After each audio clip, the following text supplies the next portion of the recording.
বিসমিল্লাহির রহমানির রহিম। আসসালামু আলাইকুম। www.dailynewsstar.com ভার্চুয়াল এডিটর হাফেজ মাওলানা শাহজালাল গোলদার স্টুডিওর বাহির হতে অনুষ্ঠানটি এডিটিং এবং পরিচালনা করছে। আজ আমাদের এনএসটিভির নিয়মিত অনুষ্ঠান এনএসটিভি সংবাদ। শুরুতেই আমাদের সংবাদপত্র আজ দুইটি, দি ডেইলি নিউজ স্টার, দৈনিক ইত্তেফাক।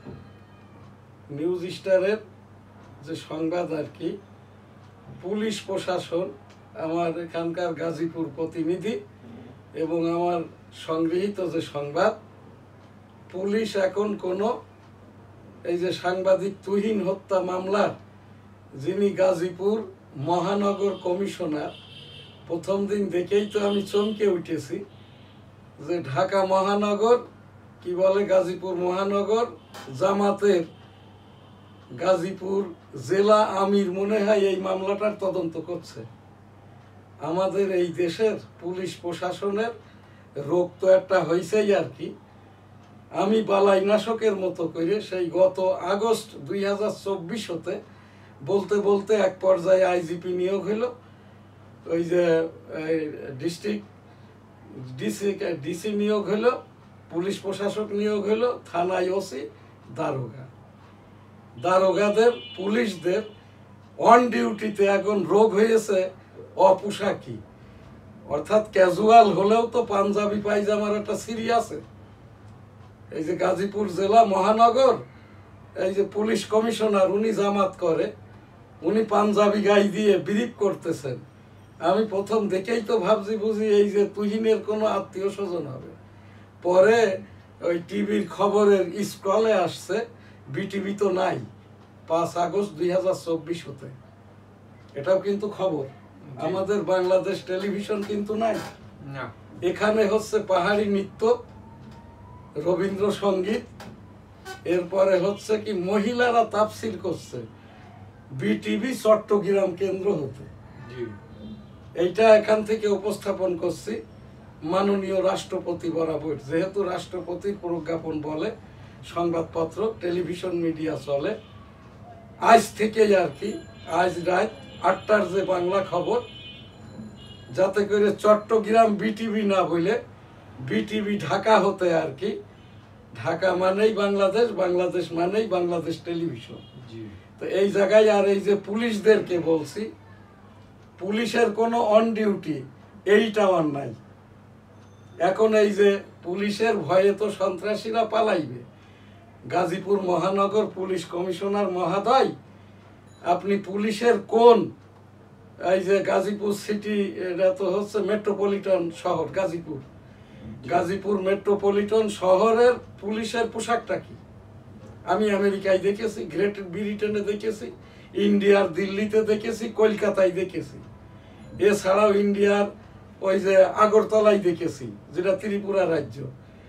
অন ডিউটি হোক আর যাই হোক না কেন, পোশাকই যারা আর কি, তাদের বাসাতেও আর কি এই যে পোশাকটা, বাসারও কিন্তু একটা ক্যাজুয়াল ড্রেস আছে পুলিশ কোডে, হাতাওয়ালা, কলার ওই রকম, তারপরে নেমবোর্ড বাধ্যতামূলক।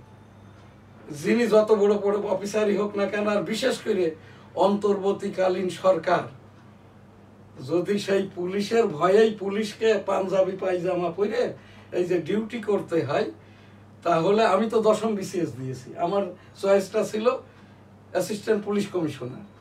আমাদের মতো লোক, আমরা যারা আছি, আমরা যে ডিউটিটা করে দিই, ডক্টর মোহাম্মদ ইউনূস মহোদয়কে সহযোগিতা করি। খুবই আজকেও আর কি প্রেস ব্রিফ করছে, আসামি 7 জন ধরে ফেলার পরেও আজকে দেখি আরো ক্যাজুয়াল। আজকে গাজীপুর মহানগর যিনি পুলিশ কমিশনার, উনার পোশাকটা একেবারেই পুরো আর কি জামাত ইসলামের জেলা আমিরের। আমি একজন সাংবাদিক হিসেবে দি ডেইলি নিউজ স্টার ইংরেজি সংবাদপত্রের 38 বছরের সাংবাদিক। এইটা আমার আইসিটি অ্যাক্টের বই এবং সাংবাদিকতা আইনেরও বই আছে। এখান থেকে আমার এই যে মাননীয় রাষ্ট্রপতি বরাবর, মাননীয় প্রধান উপদেষ্টা ডক্টর মোহাম্মদ ইউনূস মহোদয় বরাবর পোশাকি প্রশাসনের যারা মিলিটারি, বিডিআর, আনসার, অপোশাকি যারা ডিজিএফআই, এনএসআই, এসবি, এরও কিন্তু একটা ক্যাজুয়াল অপোশাকি ড্রেস কোড আছে। এখন এইটা বিশেষ করে এসবির যারা হাতা কাটা কোনো জামা কোনো পুলিশের অপোশাকি পুলিশের ড্রেস হতে পারে না। এটা কস্টিউম বা ইউনিফর্ম, এটা এখন বিশেষ করে এই যে ডিবি, এসবি, এনএসআই সব এই সদর দপ্তরগুলোতে গেলেই দেখবেন আর কি, সব ওই এসিপি র্যাঙ্কের ওপর থেকে নিয়ে এডিশনাল আইজিপি পর্যন্ত হাতা কাটা জামা গায়। এখন টকশো যারা করছে সাবেক সচিবরা, এই যে আবু আলম মোহাম্মদ শহীদ খান, উনি কথাবার্তা ভালো বলেন, উনি স্থানীয় সরকারের সচিব হিসেবে রিটায়ার্ড করেছেন, টকশোতে যাচ্ছেন, মনে হচ্ছে না একটা মুদি দোকানদারের ম্যানেজার। এর আগে তো ঢাকা বিশ্ববিদ্যালয়ের এই ম্যানেজারগুলোকে যাই হোক বলে বলে এরা তো এইসব ডিন, প্রভোস্ট এই পদগুলো দখল করে নিয়েছে। তো এই জায়গাটায় আমার যে এটা খবর বলছি কি, পুলিশ প্রশাসনকে বলছি, আপনারা আপনাদের পোশাকি এই ইউনিফর্ম পরে ডিউটি করতে যদি ভয় লাগে, এলাকার জনগণকে এমন একটি অ্যালার্মিং সিস্টেম করেন আর কি, যখনই কোনো এলাকায় কোনো ঝামেলাটা হবে আর কি, টহল পুলিশ বা টাউন সাব ইন্সপেক্টররা ওই বাঁশিটা বাজিয়ে দিবে। আর কোনো অপোশাকি লোকই এখন কিন্তু নিরাপদ নয়। সেই 2200 অস্ত্র এখনো রিকভারি হয়নি, 3 লক্ষ বুলেট রিকভারি হয়নি। কুখ্যাত এই যে যারা সন্ত্রাসী এইরকমও 400-র উপরে এখনো স্বেচ্ছায় এরা ধরাটা দেয়নি আর কি। এখান থেকেই এই পুলিশ প্রশাসনের উপরে আমার এখানকার যে উপস্থাপনা, আমি একজন সম্পাদক হিসাবে দয়া করে আপনারা আপনাদের ডিউটিটাই করেন। ধন্যবাদ। বিসমিল্লাহির রহমানির রহিম। আসসালামু আলাইকুম। এনএসটিভি স্টুডিওতে সবাইকে স্বাগত। আজকে আমাদের স্টুডিওতে উপস্থিত আছেন নিউজ স্টার সম্পাদক ও ডেমোক্রেটিক বাংলাদেশের প্রেসিডেন্ট জনাব শাহজাহান আলী গোলদার। আসসালামু আলাইকুম। আজ রবিবার 10 আগস্ট 2025। এনএসটিভির নিয়মিত সংবাদ পড়ছি মুস্তাফিজুর রহমান। অন্তর্বর্তী সরকারের 1 বছর, এখনো কাঙ্ক্ষিত মাত্রায় ঘুরে দাঁড়াতে পারেনি পুলিশ। 5 আগস্টের আগের ও পরের 2 ধরনের আনুগত্যের বিভাজনের মধ্য দিয়ে পুলিশ কাজ করছে। আইজিপি: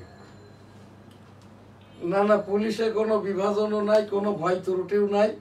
এইটা এই জায়গাটাই ওই যতক্ষণ না পর্যন্ত উপজেলা জেলা পর্যায়ের এসিপি র্যাঙ্কের এই ছাত্র শিবির করা এবং ওই যারা নীরবে ঘুষখোর এদেরকে চিহ্নিত করে পোশাক পরিহিত অবস্থায় ছাড়া সার্বক্ষণিক ডিউটি না করা পর্যন্ত পুলিশের প্রতি মানুষের শ্রদ্ধাবোধটা আসবে না। একই পুলিশ দফাদার, চৌকিদার, আনসার, বিডিআর নাকি মিলিটারির ওই যে কনস্টেবল, এইটা তো মানুষ কনফিউজড হয়ে যাচ্ছে। এখন আর কি ট্রাফিক পুলিশই তো নাই দেশে, তারপরে ট্রাফিক পুলিশরাও আর কি তাদের পোশাকটা পরছে না। এই যে বিশেষ করে যারা সার্জেন্ট, টিআই, এরাও আর কি ওই যে ক্যাজুয়ালি, এই এত ভয় পাওয়ার দরকার নাই। মব আর এখন দেশে নাই, মব পিটানিটাও নাই। 18 কোটি 17 লক্ষ জনগণের দেশে 18 কোটি জনগণের পক্ষে থেকে আর কি আমার একটা অনুরোধ, আপনারা একটু পিছন ফিরে তাকান। শোরগোল দেখলে, গন্ডগোল দেখলে, ঝামেলাটা দেখলে, চুরি ডাকাতি দেখলে, সেন্দাই চাঁদাবাজি দেখলে আপনারা একটু ফিরে তাকান। মব যেহেতু এখান থেকে মবও নাই, মব যারা পিটাচ্ছিল তারাও নাই। নির্বাচন ডেট শিডিউল ঘোষণা হয়ে গেছে। এখান থেকে আমি যে প্রচারটা করছি, সকল মিডিয়া অন্তর্বর্তী সরকার মানেই হলো এখানে মিলিটারি সরকার, অর্থাৎ বর্তমান আর কি এই দেশ পরিচালনায় সহযোগিতা নয়, স্টেক হোল্ডার হিসেবে মাননীয় রাষ্ট্রপতি, মাননীয় প্রধান উপদেষ্টা, মাননীয় সেনা প্রধান দেশটাকে আগিয়ে নিয়ে যাচ্ছে। ধন্যবাদ। তুহিন হত্যায় কিছুটা হলেও পুলিশের ব্যর্থতা আছে। এ পর্যন্ত গ্রেফতার 7 জন। না, পুলিশের মেন ব্যর্থতা ওখানে পুলিশ যারাই গেছে আমি একটিও পোশাকি পুলিশ দেখি নাই। জি, এই যে কেন ইউনিফর্ম পরে নাই।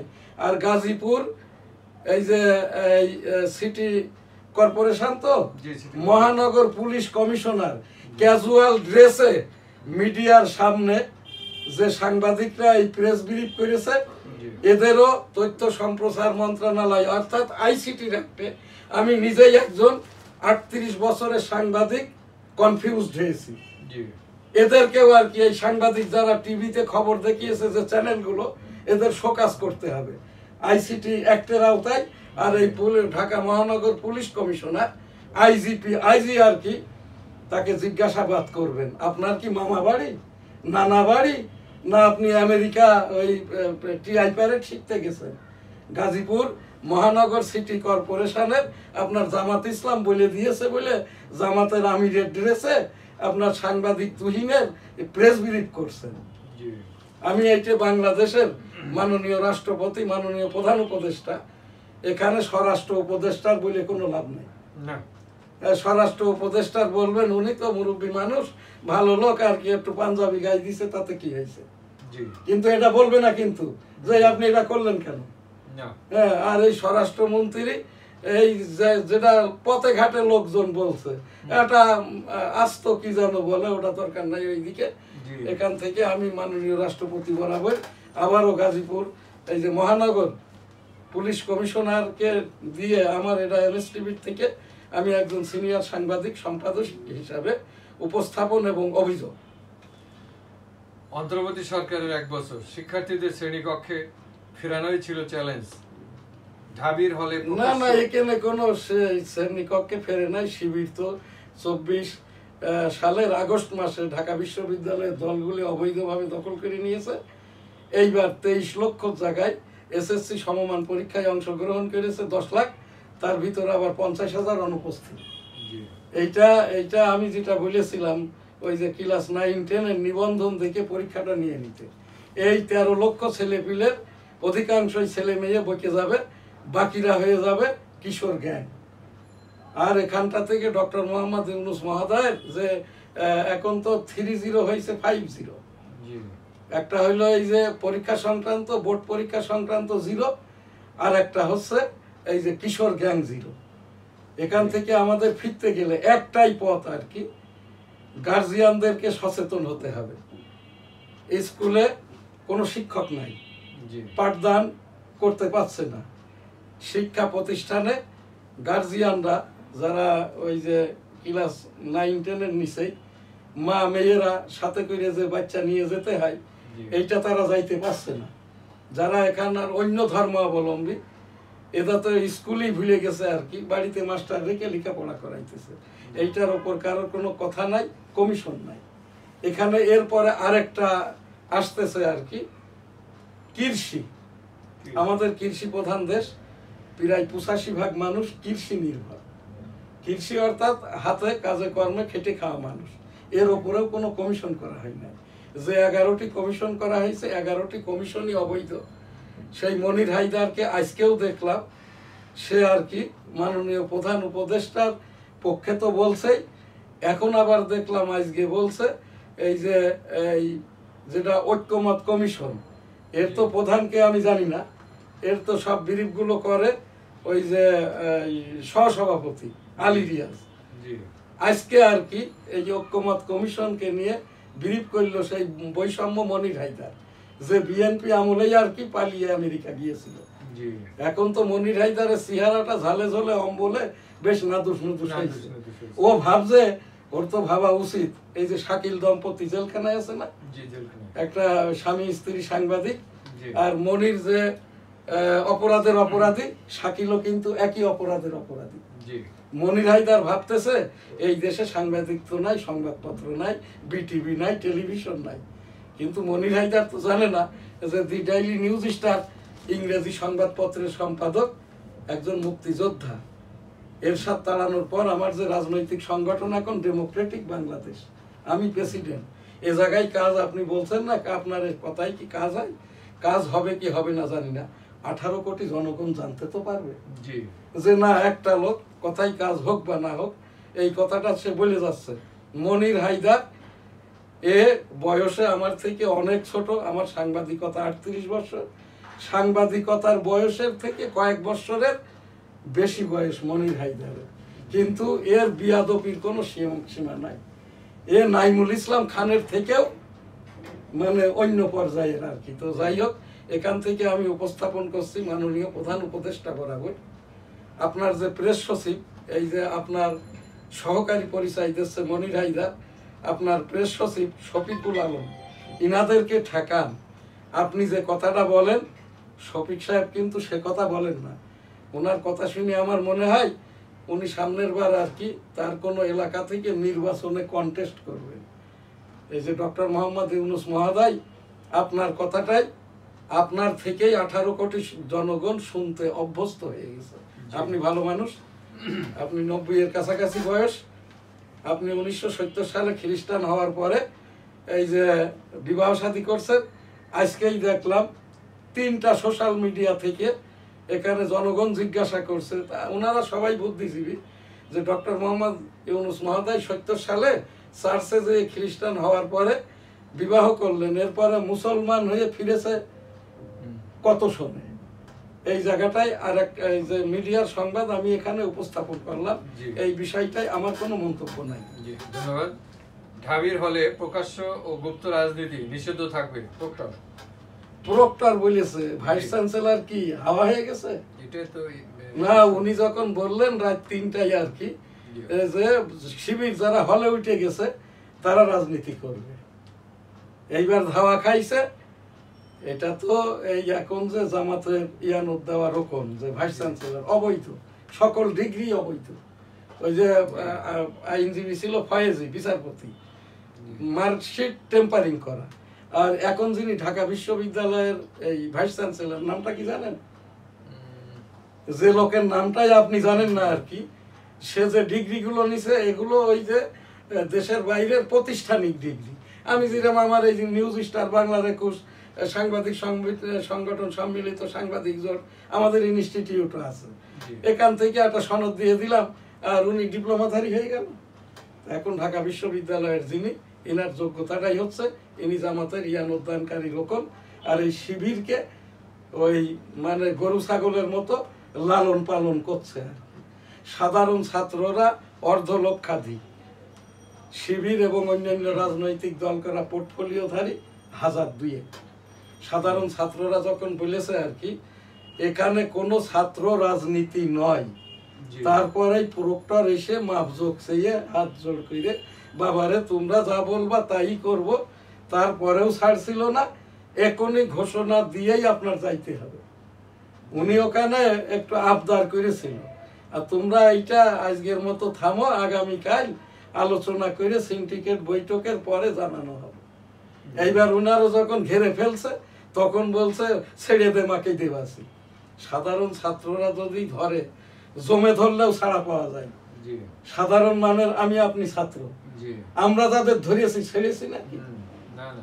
আমার জীবনে আমি সাধারণ ছাত্র হিসাবে 2 বার শিবির পিটিয়েছি, আর 1 বার ছাত্র লীগ পিটিয়েছি, আর 1 বার হইল ছাত্র দলের বড় ভাইকে পিটাইয়েছি নৈতিকতার জন্য। এরা ওই কলেজের পাশের দোকানের সিঙ্গাড়া লাল চা খেয়ে টাকা দিত না, ওই বেটা আমার কাছে টাকা চাইস কেন, এই জন্য পিটাইছি। ওই জগন্নাথ বিশ্ববিদ্যালয় কলেজে তখন আমি পড়ি, জাতীয় ছাত্র সমাজের এদের আর পিটাইতে পারি না, এরা সংখ্যায় অনেক। ক্যান্টিনে আর কি যখন সিঙ্গাড়া চাইছে টেবিল ঠেলা দিয়ে পালিয়েছি, এটা অপরাধ করেছি? সাধারণ ছাত্ররা ধরবে যা সুন্দরবনের বাইর, অর্থাৎ এটা কিন্তু মিঠুনের ডায়লগ নয়।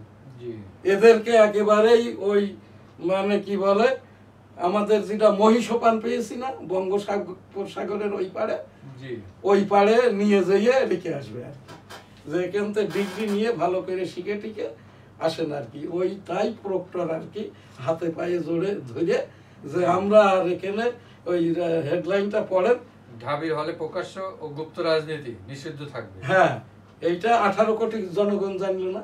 জি, এটা কিন্তু এখান থেকে আমি এই কাজটা করছি, যেহেতু আমার এই এনএসটিভি এস এ গোলদার বাংলাদেশের একমাত্র বঙ্গবন্ধু ডিজিটাল স্টুডিও ভিত্তিক আমাদের এই যে স্টুডিও এবং আইপিটিভি, এই নিউজ স্টার ভবনটি আমার ছিল, আমার ছেলেকে দিয়ে দিয়েছি। ধন্যবাদ। ট্রাম্পের সঙ্গে বৈঠক করতে যুক্তরাষ্ট্রে যাচ্ছেন পুতিন। ওই যে বলেছিলাম না সপ্তাহকাল আগে, জি, এই যে ইউক্রেন রাশিয়া যুদ্ধটা আর হবে না, কি দাঁড়াইছে সাংবাদিক সাহেব? জি, হ্যাঁ, এইটা যাচ্ছে আর কি। না, এটা থেমে যাবে, হ্যাঁ, যুদ্ধ বন্ধ হবে। ওই যেহেতু ইন্ডিয়া মোদি রাশিয়ার থেকে তেল কিনছে, আর কোনো কালেই রাশিয়ার সাথে আমেরিকা ওই মানে 17,000 কিলোমিটার থেকে এসে এখানটায় ওই যুদ্ধ করতে পারবে না। আর যেহেতু এদিকে ইসরায়েলটা নিয়ে নিছে আমেরিকা, এখন আর অতটা মাথা খারাপ নাই, মানে আমেরিকা ট্রাম্পের মাথাটা আর অত খারাপ নাই। এখন আস্তে আস্তে সব যুদ্ধ বিগ্রহ বন্ধ হয়ে যাবে আর কি, আমরাও তাই চাই। জি, পার্বত্য অঞ্চল নিয়ে দেশি বিদেশি ষড়যন্ত্র চলছে। সালাউদ্দিন গাজার পূর্ব নিয়ন্ত্রণের পরিকল্পনা। না, এটা সালাউদ্দিন সাহেব বহুদিন পর একটি সঠিক কথা বলেছে। ওই যে পার্বত্য অঞ্চল নিয়ে ষড়যন্ত্রটা হচ্ছে কি, করিডোর ফর কিছু না, ওই দিকের ওই আরাকান আর পার্বত্য অঞ্চল নিয়ে এটা হবে।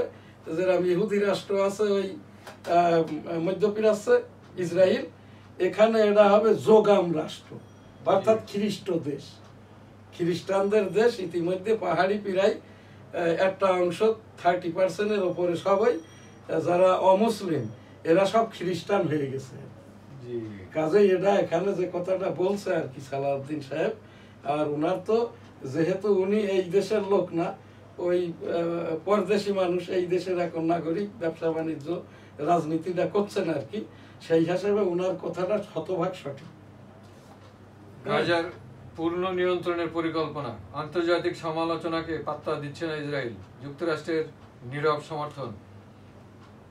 গাজার এটা এখন আর কিছুই হবে না। জি, ওই এক ঝাটকা তো দিয়েছে ওই তোমার ইসরায়েলের ওপরে। ইসরায়েলের এখন আর যুদ্ধ করার মতো ওই রকম কোনো সমরাস্ত্র তৈরির স্থান বা তাদের সেই আইটির ওপরে যেটা মেন, এগুলো সব ধ্বংস করে দিয়েছে।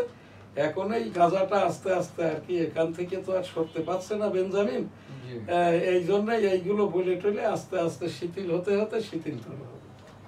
আর এখানটায় ইউরোপ আমেরিকা যেহেতু সোচ্চার, এই আমেরিকা নীরব, ইউরোপের অন্যান্য কান্ট্রিগুলো সরব, আর রাশিয়া তো সরাসরি আর কি বা পরোক্ষভাবে এটা ওই এই কি বলে ইসরায়েল গাজা যুদ্ধ নিয়ে ইন্টারেস্টেড না, এই জন্য আগের দিকে আর তেমন কিছু হবে না। ইহুদি বিদ্বেষ ছড়ানোর অভিযোগ, ক্যালিফোর্নিয়া বিশ্ববিদ্যালয়কে $100 কোটি জরিমানা। জাতীয় পার্টির সম্মেলন, আনিসুল ইসলাম মাহমুদ চেয়ারম্যান, রুহুল আমিন হাওলাদার মহাসচিব। এগুলো মানে এমনি তো রাজনৈতিক দল হিসেবে জাতীয় পার্টি একটা পলিটিক্যাল বর্জ্য, আর এই যে দুইটা লোক আর কি, এরা সেই এরশাদের সময় থেকেই খারাপ, এদের কিছুই হবে না। এখন জিএম কাদেরের নেতৃত্বে ওই যে এসছে না মহাসচিব হিসাবে, ওই যে শামীম পাটোয়ারি, এই ছেলেটা চালিয়ে নিতে পারবে না। আর ওই যারা এখান থেকে দলমল যাই করো, মূল স্রোতের থেকে আউট হয়ে গেলে তখন আর ওই দলের অস্তিত্ব থাকে না। ওই আনিসুল ইসলাম মাহমুদ, রুহুল আমিন হাওলাদার, এনারা অধিকতর বয়স হয়ে গেছে, এখন মাথায় কাজ করছে না আর কি। এখন এই যে নাহিদ ইসলামদের সাথে ওদের তো কিছু লোকজন লাগবে, এইসব বলে খেয়ে বিএনপি এদেরকে নিবে না। হ্যাঁ, বিএনপি নিবে হয়তো খুব জোর যদি নাই এই যে আনোয়ার হোসেন মঞ্জুকে আর কি, এই জাতীয় পার্টি জেপিকে। এই জন্য এরা আর যাইবে কোথায়, এইসব বলে টলে কিছু যদি হয়। এখন এদের পরিণতি হচ্ছে অচিরেই দেখবা যে জেলে ঢুকে গেছে, ওই যে ওই ডক্টর কলিমুল্লাহ সাহেবের মতো আর কি। হ্যাঁ, টকশোতে বসে দেশের খেয়ে তুমি এনসিপির মোষ তাড়াবো, তোমার নিজের মোষ তাড়ানোর দরকার নাই। এরাই দেশটা এনে দিয়েছে, এই ছেলে পিলে গুলো, এদের নিবন্ধন ফোন কিছু দরকার নাই। এটা পিপুলস কনসেনসাসের মাধ্যম দিয়ে নাহিদ ইসলাম প্রধানমন্ত্রী আর এই ইউনুস মহোদয় রাষ্ট্রপতি, এই রকম করে 5 বছরের জন্য দেশটা নিয়ে আসুক। তা না হলে বিএনপির যন্ত্রণায় মানুষ অতিষ্ঠ হয়ে রাস্তায়ও দাঁড়াইতে পারবে না। মানে পথে ঘুমানো তো দূরের কথা, রাস্তায় দাঁড়াইতেও পারবে না। কারণ এত অভিযোগের পরেও তারেক রহমান সাহেব এর উপরে কোনো পদক্ষেপটা এখনো নেয়নি। হ্যাঁ, আগামী দিনে দেশ পরিচালনার সম্ভাবনা বিএনপিরই বেশি, ড্যাবের কাউন্সিলে তারেক রহমান। না, বিএনপি দেশ পরিচালনা করুক না করুক এতে আমাদের মাথা ব্যথা নাই। জি, আমাদের মাথা ব্যথাটা হচ্ছে আর কি, যে কথা বলে দেশ পরিচালনা করতে চান সেই কথার উপরে কতটুকু কথা রাখতে পেরেছেন এক বছরে। 13,000 বহিষ্কার, আপনাদের নিজেদের মধ্যে 100 খুন এবং এই বাইরের লোকজন দিয়ে আর কি, তো এই যে আরো প্রায় 2,000-এর উপরে খুন। তো এই যে জিনিসগুলো যেহেতু নিয়ন্ত্রণ করতে পারছেন না, এই জায়গাটায় সাধারণ জনগণ যারা এখানটায় যে দলটা পালিয়ে গেছে নাই বা তারা ভোট করবে না, তাদের জনগণ তো ভোট করবে। যদি নীরব থাকে তাও ভোট কাস্ট হবে 30%, আর যদি সরব থাকে তাও ভোট কাস্ট হবে 50%। কিন্তু এই যে 20% ভোট, এই ভোটগুলো একেবারেই বিএনপির দিক যাবে না, হয় এনসিপির দিক যাবে নাই স্বতন্ত্রের দিক যাবে। এখানে যারা আপনার এই প্রক্রিয়ামাদি খবরাদি নাই, আমাদের এখন যে হজুমরা লাব্বাইক আল্লাহুম্মা লাব্বাইক লাব্বাইক লা শারীকা লাক লাব্বাইক ইন্নাল হামদা লাকাল মুলক লা শারীকা লাক রব্বুল আলামিন। পরবর্তীকালে বিশ্বের সকল মানুষকে একবার করে হজ উমরা করার তৌফিক দান করুন, আমিন। বাইতুল মুকাররমের সেই পূর্ব গেটটি এখনো খোলা হয়নি। বাইতুল মুকাররমের খতিব মহোদয় গত শুক্রবারের জুমায় যে বয়ান করলেন, বয়ানটা পুরো করেছেন আর কি বিএনপির উপরে। জি, তো এইটা বাইতুল মুকাররমের খতিব এনে কোন হাদিস কোরআনের মসলা মাসাইলের কোন জায়গার উপরে রাজনৈতিক দলের উপরেও যে খুতবা পড়া যায়, আমার জীবনে আমি তো এই জুমার নামাজ পড়ি প্রায় 54-55 বছর, দেশে বিদেশে, আমেরিকাতে, ইউরোপে, দক্ষিণ কোরিয়ায়, চাইনাতে। তা আমি আমার জীবনে দেখি নাই আর কি যে আমাদের এই খুতবা তো এদেশেরও যেইটা আমেরিকাতেও তাই। এই যে একটা রাজনৈতিক দলের ওপরে বিষোদ্গার না ভালো, এটা আমার প্রশ্ন না। এই যে রাজনৈতিক দলের ওপরে এখানটায় জুমার বয়ান করা যায় কিনা, সানি বয়ান, এটা আমার এই জানা নাই। আপনার জানা থাকলে আপনি বলতে পারেন। এই জায়গাটাই আমার যে উপস্থাপনা, যে আপনার যদি জানা থাকে আপনি বলতে পারেন। না, আমার জানা নাই। তো এখানটাই আর কি আমার যে উপস্থাপনা, বাইতুল মুকাররমের পূর্ব গেটটি সাফ সুতরা করে এখানটাই আর কি এই যে মুসল্লিদের ঢোকার প্রবেশদ্বার হিসাবে উপযোগী করে দেওয়া হবে। এটা আমাদের এনএসটিভির উপস্থাপনা সংবাদ। 1971 সালের রণাঙ্গন মুক্তিযুদ্ধ। আমি একজন 265 দিনের যোদ্ধা। 1987 সালে প্রতিষ্ঠা করা আমার যে রাজনৈতিক সংগঠন এখন ডেমোক্রেটিক বাংলাদেশ, আমি প্রেসিডেন্ট। এখানটায় আমার যেটা উপস্থাপনা, এই বঙ্গবন্ধু শেখ মুজিবুর রহমান ঘোষণা দেওয়ার পরে 27 মার্চ 1971 মেজর থেকে জেনারেল জিয়াউর রহমান চূড়ান্তভাবে কালুরঘাট বেতার কেন্দ্র থেকে যে ঘোষণাটি পাঠ করেন, সেটা ছিল I am major Ziaur Rahman on behalf of Bangabandhu Sheikh Mujibur Rahman declared দিয়ার বাংলাদেশ ইজ ইন্ডিপেন্ডেন্স। আমাদের আজকের যেটা দুয়ার অনুষ্ঠান, ইস্তেগফার, আস্তাগফিরুল্লাহ রাব্বিল মিন কুল্লি যামবি ওয়া আতুবু ইলাইহি ওয়া লা হাওলা ওয়া লা কুওয়াতা ইল্লা বিল্লাহিল আলিয়্যিল আযীম। আমিন। আল্লাহুম্মা সাল্লি আলা মুহাম্মাদ ওয়া আলা আলি মুহাম্মাদ কামা সাল্লাইতা আলা ইব্রাহিম ওয়া আলা আলি ইব্রাহিম ইন্নাকা হামিদুম মাজিদ। আল্লাহুম্মা বারিক আলা মুহাম্মাদ ওয়া আলা আলি মুহাম্মাদ কামা বারাকতা আলা ইব্রাহিম ওয়া আলা আলি ইব্রাহিম ইন্নাকা হামিদুম মাজিদ। আমিন। বিসমিল্লাহির রহমানির রহিম। আলহামদুলিল্লাহি রাব্বিল আলামিন আর রহমানির রহিম মালিক ইয়াউমিদ্দিন ইয়্যাকা না'বুদু ওয়া ইয়্যাকা নাস্তাঈন ইহদিনাস সিরাতাল মুস্তাকিম সিরাতাল লাযিনা আন'আমতা আলাইহিম গায়রিল মাগদুবি আলাইহিম ওয়ালাদ-দাল্লিন। আমিন। আলহামদুলিল্লাহ। আল্লাহ হাফেজ।